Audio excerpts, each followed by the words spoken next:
生宝宝经常干呕咳嗽怎么办？没事。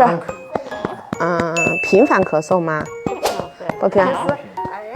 努的时候咳一下。为什么有的宝宝在喝水和喝奶的时候容易老呛一下，咳嗽2声？有的孩子也是在使劲的时候也容易呛奶。其实频繁呛奶，我们考虑到胃的一个问题，还有一个最重要就是喉头软骨。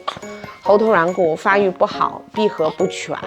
其实我们这面的妈妈都很重视补钙，其实这是个误区。其实我们要补的是D3，维生素D3。所以妈妈孕期补D3，宝宝出生一定要补 ADK。